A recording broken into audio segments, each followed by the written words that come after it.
고려대 총장을 지내신 홍일식 씨라고 그분이 있는데, 그분이 한 번은 미국에 갔을 때 하루는 한국인 식당에 가게 되었는데, 그 식당에 가보니까 손님이 많이 있는 거예요. 그래서 기분도 좋고 주인에게 물었습니다. 장사가 잘 되지요? 그랬더니 갑자기 주인 얼굴 표정이 어두워지면서 장사가 잘 되면 뭐 합니까? 그러면서 한숨을 쉬더래요. 그래서 사연을 듣고 보니까 그 지역의 흑인 불량배들이, 못된 놈들이 수시로 찾아와서 행패를 부리고 돈을 빼앗아가고 난리를 치고 가는 거예요. 안타까운 사정을 듣고 난 홍일식 씨가 밥을 먹으면서 이런저런 생각을 하다가 주인에게 한 가지 방법을 제안했습니다. 사장님, 오세요. 특별한 날을 하루를 정해놓고 노부모를 모시고 오는 흑인들에게 한번 음식을 무료로 제공하면서 부모를 공경하는 것이 한국의 오랜 전통이라는 것을 그들에게 알려주십시오. 그렇게 아이디어를 줬어요.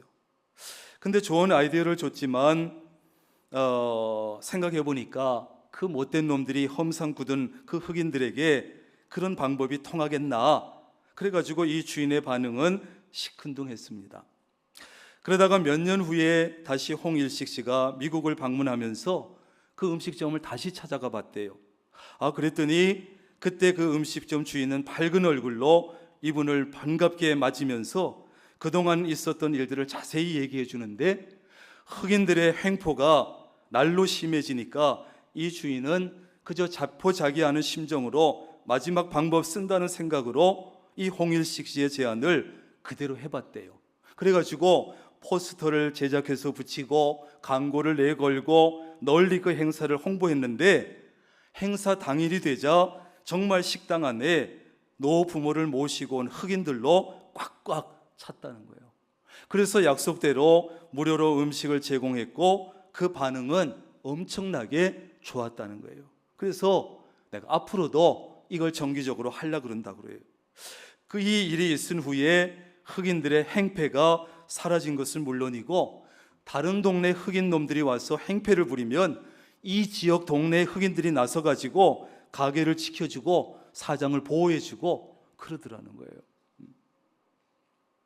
여러분, 이런 것을 보면 효도라고 하는 것은 어느 나라에서나 다 통하는 것 같아요. 다 통하는 것 같아요. 아마 그날 이후로 부모와 식당을 찾은 이 흑인 불량배들과 그들의 부모의 관계가 아마 좋아지고 회복되지 않았을까, 이런 생각을 해봐요.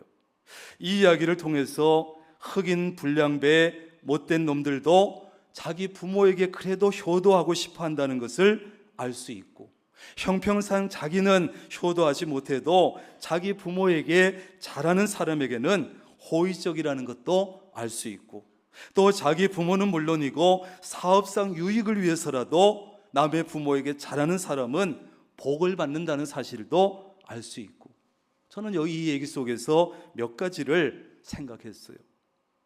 따라합니다. 효도는 흉내만 내도 좋고 흉내만 내도 복을 받는다. 시작. 효도는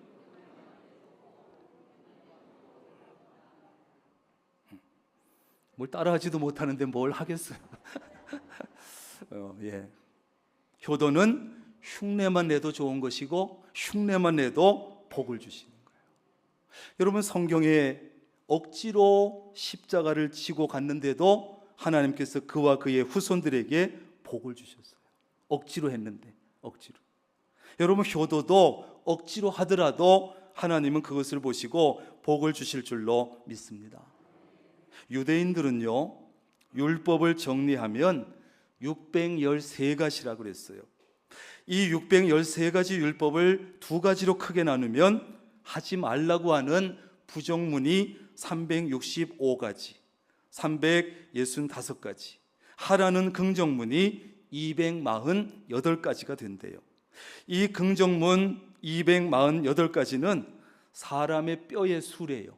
사람 뼈의 수. 그 다음에 365는 1년 365일을 가리킨답니다. 그런데 실제로는 사람의 뼈가 206개 밖에 되지 않아요. 어쨌든 이렇게 성경 전체는 613가지로 요약할 수 있고 613가지 율법을 10계명으로 만들었는데 그것이 뭐다? 10계명이에요. 다시 이 10계명 10가지 계명을 다시 두 가지로 요약할 수 있는데 하나님 사랑, 이웃 사랑 두 가지. 그래서 저희 가정의 가훈은 하나님을 사랑하고 이웃을 사랑하자. 실천을 못해서 그렇지 완벽한 가훈이잖아요. 성경 전체를 지키는 거고 율법 613가지를 다 지키는 게 이거예요. 우리 집 가훈이에요. 자, 그런데 하나님께서 우리에게 주신 이 10계명은 다시 두 부분으로 볼 수 있는데 1계명부터 4계명은 인간이 하나님께 대해서 지켜야 될 계명, 그 다음에 5계명부터 10계명은 인간이 인간에 대해서 인간관계에서 지켜야 될 계명, 이렇게 되죠. 자, 그 중에 부모를 공경하는 것은 10계명 중에서 인간에 대해서 지켜야 될 인간에 대한 계명 중에 첫 번째로 나와요. 무슨 뜻입니까? 인간관계에서 반드시 지켜야 될 가장 중요한 계명이다, 또 가장 잘 지켜야 할 계명이다, 이런 뜻이기 때문에 첫 번째로 나와요. 그런데 실제로는 어떻습니까? 10계명 중에서 사람들에게 가장 외면당하고 가장 무시당하고 있는 계명이 바로 이 5계명, 내 부모를 공경하라는 이 계명이라는 거예요. 좀 씁쓸한 사실이지만 정말 실제로는 그렇지 않아요. 살인하지 말라, 간음하지 말라, 도둑질하지 마라, 이웃에 대해 거짓 증거하지 마라, 이웃의 집을 탐내지 마라, 이런 계명들은 그래도 우리가 잘 지키는 편이에요. 이 중에 사람 죽인 사람이 뭐 있겠습니까? 도둑질한 사람이 뭐 있겠습니까? 나머지는 그래도 잘 지킨다고. 그러나 가장 중요하고 가장 잘 지키라고 하신 이 계명, 부모를 공경하라는 이 계명은 잘 지키지 못해요. 잘 지키지 않습니다. 잘 지키지 못합니다. 왜? 바쁘다는 핑계로, 피곤하다는 핑계로, 형편이 어렵다는 핑계로 외면하고 살거나 무시하고 살거나 미루고 살고 있다는 거지. 애들 좀 크면 해야지, 돈 좀 벌면 해야지, 이런저런 핑계로 미루다 보면 부모님이 그 자리에 안 계시고. 사실 5월 가정의 달, 특별히 어버이 주일의 설교가 가장 힘들어요. 왜? 찔리는 게 많으니까. 왜 우리는 부모를 공경해야 되겠습니까? 첫째는 하나님을 경외하는 것과 부모를 공경한다는 것은 나의 뿌리, 나의 근원에 대해서 경의를 표하는 것이기 때문에 부모는 공경해야 돼요. 대답도 안 하잖아요, 여러분. 아멘도 안 해. 이런 얘기하면 절대. 물론 하나님은 부모님을 통해서 우리에게 영혼과 육체를 주셨습니다. 그러나 하나님과 부모님은 내 영혼과 육체의 근원으로서 나에게 생명을 주신 분이에요. 내게 생명을 주셨다는 것은 나를 이곳에 존재하게 해주셨다, 이런 뜻이에요. 부모님이 아니면 우리는 누구도 이 세상에 존재할 수 없습니다. 그래서 우리는 다른 것을 다 떠나서, 부모님이 나한테 뭘 하고 어떻게 하고 다 떠나서 부모님은 공경해야 돼요. 그런데 여러분, 참 못난 자식들은 그걸 안 해요. 남의 부모와 내 부모를 끊임없이 비교하면서 원망하고 불평하고 부모 탓만 하고 그러다가 늙어 죽어요. 그러나 제대로 된 자식은 나에게 많은 것을 물려주셨던 물려주지 않았던, 뭘 해주셨던 안 해주셨던 부모는 무조건 공경하지요. 이게 제대로 된 자식이에요. 왜? 부모는 나의 뿌리, 나의 근원이기 때문에 그래요. 두 번째, 우리가 공경해야 되는 이유는 부모와 자식의 관계는 하나님의 섭리 속에서 이루어지고 하나님이 묶어주신 관계이기 때문에 그래요. 그래서 아무리 부모와 자식의 관계를 떼려고 해도, 미워도 떼려고 해도 절대로 뗄 수 없는 관계예요. 부부는요, 아무리 가까운 척 해봐야 마음이 안 맞아서 이혼을 통해서 갈라서고 남이 될 수 있지만 부모와 자식의 관계는 어떤 경우에도 나눠질 수 없어요. 부모들이 자식에게 속이 많이 상하면 뭐라 그래요? 저놈의 자식 호적에서 파내버린다고 그래요. 근데 파내지느냐고요, 여러분? 절대 파낼 수가 없어요. 형편이 정말 옛날 형편이 어려워서 남의 집에 자식을 보내기도 했습니다만, 또 멀리 다른 나라에 입양을 보내기도 합니다만, 부모와 자녀의 관계는 그렇게 한다고 해서 끊어지지 않아요. 그래서 이 입양을 보내놔도 40년, 50년이 지나도 자기 생모를 찾아서 온다고. 끊을 수가 없어요. 하나님께서 묶어주신 끊을 수 없는 관계이기 때문에, 그래서 우리는 부모를 공경해야 됩니다. 하나님께서 내게 주신 부모이기 때문에 그래요. 다른 이유 없어요. 세 번째는 모든 자녀는 부모로부터 헤아릴 수 없이 많은 은혜를 입었기 때문에 공경해야 돼요. 부모는 사랑하는 자식에게 사랑을 베풀려고, 은혜 베풀기 위해서 뭘 해주려고 자신의 삶 전체를 기꺼이 희생하셨어요. 자식에게 조금이라도 더 좋은 것을 먹이고, 좋은 것을 입히고, 좋은 것을 해주시려고 당신들은 먹고 싶은 것을 먹지 아니하시고, 입을 것을 입지 아니하시고, 하고 싶은 것도 하지 않았어요. 그분들도 인간인데 하고 싶은 게 왜 없어요? 더 먹고 싶고 더 입고 싶고 왜 없어요? 그러나 참았어요. 여러분, 그래서 부모가 되어보지 않고는, 자식을 키워보지 않고는 이 부모의 은혜를 어느 정도는 깨닫지만 온전하게 깨닫기는 어렵지 않겠나? 부모님이 나를 위해서 쏟아주신 정성과 노고를 온전히 알기는 어렵지 않겠나? 그런 생각을 해봐요. 나를 위해서 얼마나 많이 걱정하고, 얼마나 간절히 기도하고, 눈물로 기도하고, 얼마나 희생하셨는지 제대로는 알기 어렵지 않겠나? 다 안다고 생각하지만 자식들은 그저 그러셨겠지, 그랬겠지 추측할 뿐이에요. 키우면서 나를 위해서 걱정 많이 했겠지, 희생도 하셨겠지, 눈물로 기도도 하셨겠지 추측만 할 뿐이에요. 나를 위한 부모의 정성과 노고와 걱정과 희생과 기도를 과소평가해서는 안 됩니다. 당연시해서도 안 됩니다. 세상에 당연한 것은 아무것도 없습니다. 당연히 여기는 자식은 부모에 대한 감사도 없고 효도도 할 수 없습니다. 여러분, 부모의 은혜는 하나님의 은혜와 마찬가지로 아무리 보답한다고 해도 다 보답할 수 없어요. 다 갚을 수 없어요. 다 갚는 것이 불가능한 은혜입니다. 왜냐? 자식이 그것을 다 갚을 때까지 부모가 기다릴 수도 없고 기다려주지도 않습니다. 왜 그러냐? 하나님의 사랑도 부모님의 사랑도 참 사랑이기 때문에 그래요. 여러분, 참 사랑은요, 주는 길은 넓은데 자기가 받는 길은 좁아. 그래서 하나님의 사랑도 부모님의 사랑도 우리가 받기는 많이 받을 수 있는데 갚을 수 있는 길은 좁아.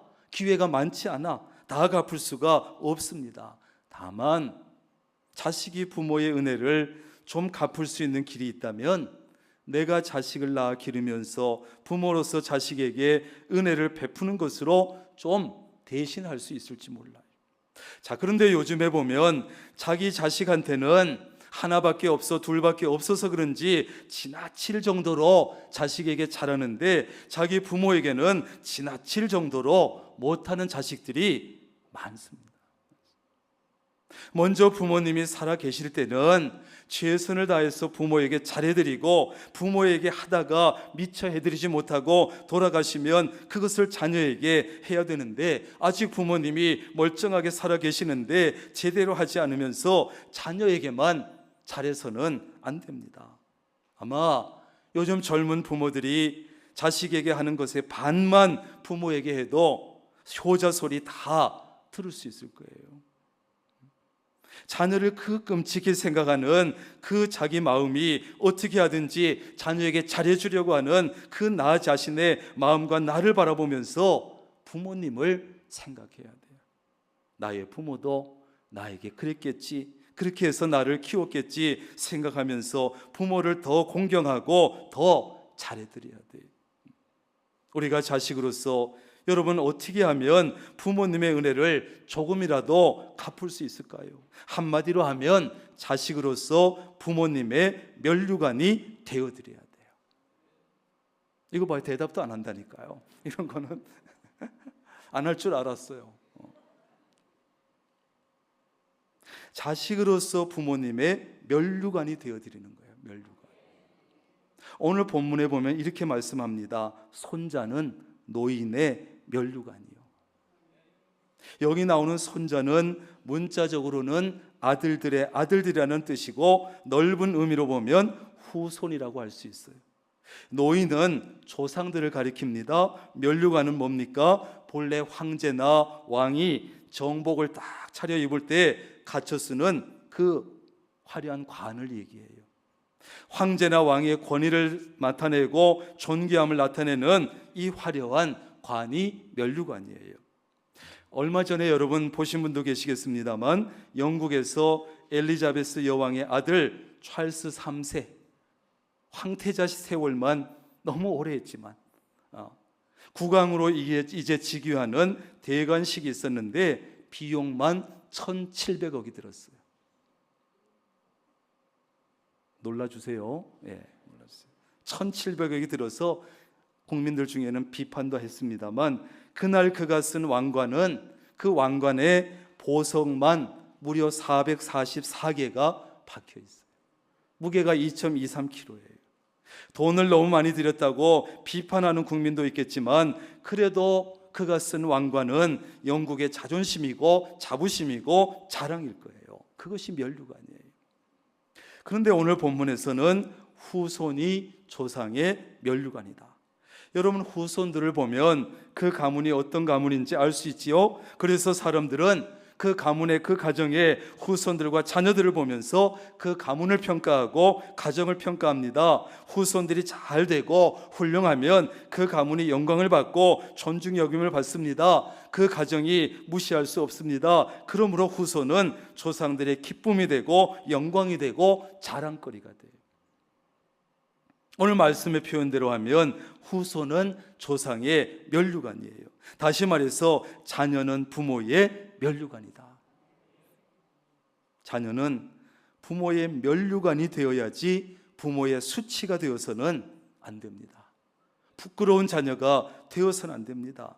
그저 그 자식을 생각하면 마음이 답답해지고 슬퍼지고 걱정이 되고 안타깝고 부끄럽고 적어도 그런 자녀가 되어서는 안 돼요.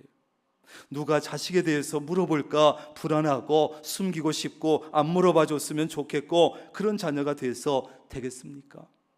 잠언 12장 4절 어진 여인은 그 지아비의 면류관이나 욕을 끼치는 여인은 그 지아비의 뼈가 썩음 같게 하느니라. 어진 아내는 남편의 면류관이래요. 어진 아내는 좋은 성품으로 지혜롭게 해서 자신은 물론이고 남편까지 사람들의 칭찬받게 하고 존경받게 합니다. 그래서 그런 아내는 바라보기만 해도 기쁘고 힘이 나고 자랑하고 싶고 어디든지 데리고 다니고 싶고 그런 거예요. 아내분들 남편한테 당신은 왜 나를 그렇게 안 데리고 다녀 하지 말고 한번 거울을 보시라고. 왜 안 데리고 다닐까? 그런데 욕을 끼치는 아내는 부끄러운 행동으로 어리석게 행동해서 남편을 실망시키고 부끄럽게 만듭니다. 남편의 뼈가 썩게 만듭니다. 벌레가 나무를 썩여서 죽이는 것처럼 남편의 마음을 상하게 하고 심하면 육체적 정신적으로 건강까지 해칩니다. 왜 제가 이 얘기를 하느냐 하면 부모의 수치가 되는 자녀도 그렇다는 거예요. 잘못된 행동으로 어리석게 행동해서 부모를 욕먹입니다. 여러분 누가 잘못된 행동하는 것을 보면 누구를 욕합니까? 부모를 욕한다고. 저 사람은 도대체 누구를 닮아서 저래? 누구네 자식이야? 부모가 어떻게 키웠길래 저 모양이야? 얼굴도 한번 못 봤으면서 부모를 욕하는 거예요.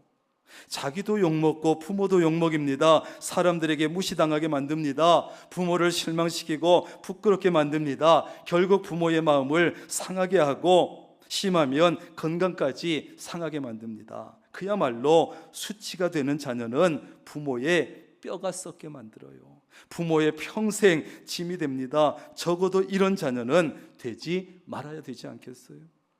그러므로 자녀는 어떻게 하든지 부모의 면류관이 되어드려야 돼요. 면류관. 항상 쓰고 다니고 싶은 면류관. 다시 말해서 자녀는 부모의 기쁨이 되고 부모의 영광이 되고 부모의 자부심이 되고 부모의 자존심이 되고 부모의 힘이 되고 부모의 자랑거리가 되어야 합니다. 누가 자식에 대해서 좀 안 물어봐 주나? 좀 물어봐 주면 자랑할 텐데. 그런 자녀. 누가 묻지 않아도 자꾸 자랑하고 싶은 자녀. 요새는 경로당에서 자식 자랑하려면 돈 내놓고 해야 된다면서요. 10만 원이라도 내놓고 자랑하고 싶은 그런 자녀, 면류관 같은 자녀 좋잖아요. 그냥 생각만 해도 그 자식 생각하면 마음이 뿌듯하고 기쁘고 그냥 안심이 되고 자랑하고 싶은 그런 면류관 같은 자녀, 이 자리에 있는 여러분, 우리가 될 수 있기를 바랍니다. 자, 그렇다면 어떻게 하면 우리가 부모님에게 면류관이 되어 드릴 수 있을까? 부모님의 기쁨이 되고 영광이 되고 자랑거리가 될 수 있겠습니까?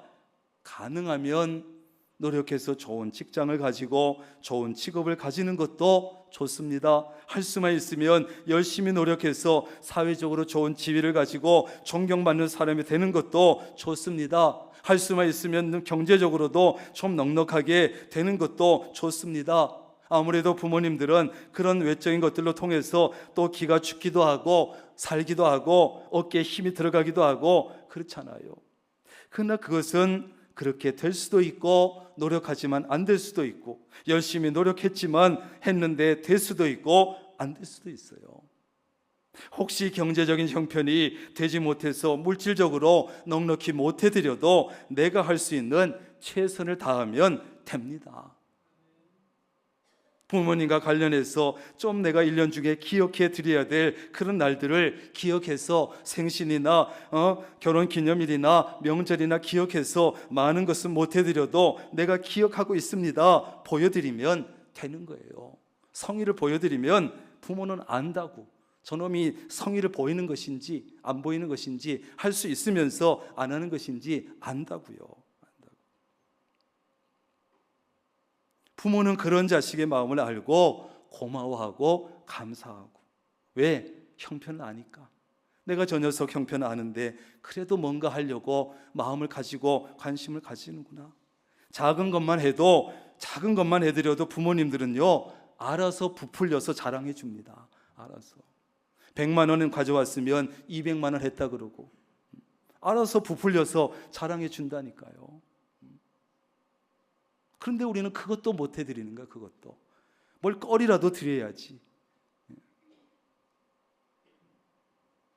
여러분, 옳은 설교를 여러분 자녀에게 들려주고 싶죠?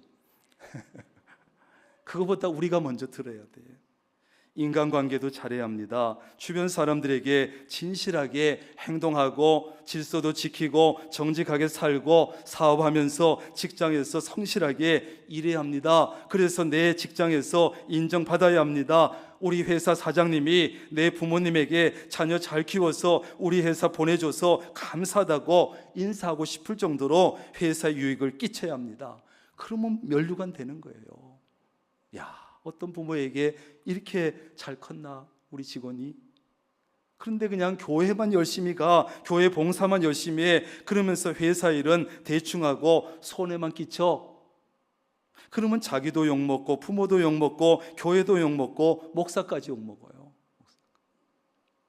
면류관이 아니지. 믿음의 자녀라면 다른 것도 잘해야 되지만 신앙생활도 잘해서 믿음의 부모를 기쁘게 해드리고 안심시켜 드려야 합니다. 자기가 섬기는 교회 목사님이 부모님에게 자녀를 믿음으로 잘 키워서 이렇게 우리 교회 좋은 일꾼으로 보내주시니 감사하다고 인사하고 싶을 정도로 목회자에게 인정받고 교회에 유익을 끼쳐야 합니다. 면류관 아니에요, 면류관. 우리 교회 안에도 있습니다. 그런 성도들, 그런 부부가 많습니다. 저도 인사하고 싶고 목사로서 얼마나 감사한지 몰라요. 그러면 자기도 하나님께 칭찬받아 좋고 복을 받아서 좋고 부모님을 기쁘게 뿌듯하게 해드려서 좋고 얼마나 좋아요. 이 정도 되면 부모의 면류관 아니겠습니까? 내가 노력해도 안 되는 것은 어쩔 수 없습니다. 그러나 내가 할 수 있는 것만 최선을 다해도 우리는 사실 얼마든지 부모의 면류관이 될 수 있습니다. 안 해서 그렇지, 안 해서 그렇지. 우리 명락교회 안의 모든 자녀는 부모의 수치가 아니라 부모의 기쁨, 부모의 자랑거리, 부모의 면류관 되시기를 주님의 이름으로 축원합니다. 기도하겠습니다. 하나님, 어버이 주일에 주시는 말씀을 듣습니다. 설교자인 제 자신도 이 말씀을 전할 자격이 없지만 하나님의 말씀이기에 우리 성도님들과 함께 말씀을 나눕니다. 우리의 뿌리, 근거로 주신 부모님, 우리에게 셀 수 없는 많은 은혜를 베푸신 우리의 부모님인데 끊을 수도 없는 관계로, 아름다운 관계로 주셨는데 우리가 부모님에게 너무 부족합니다. 다시 한번 오늘 어버이 주일이라도 부모님을 기억하고 부족한 부분을 더 하려고 애를 쓰고 하나님께 칭찬받을 만한 공경하는, 부모 공경하는 자녀들이 되게 하여 주옵소서. 그래서 자기도 칭찬받고 교회도 칭찬받고 하나님께도 영광이 돌아가는 우리 모두가 되게 하옵소서. 예수님의 이름으로 기도합니다. 아멘.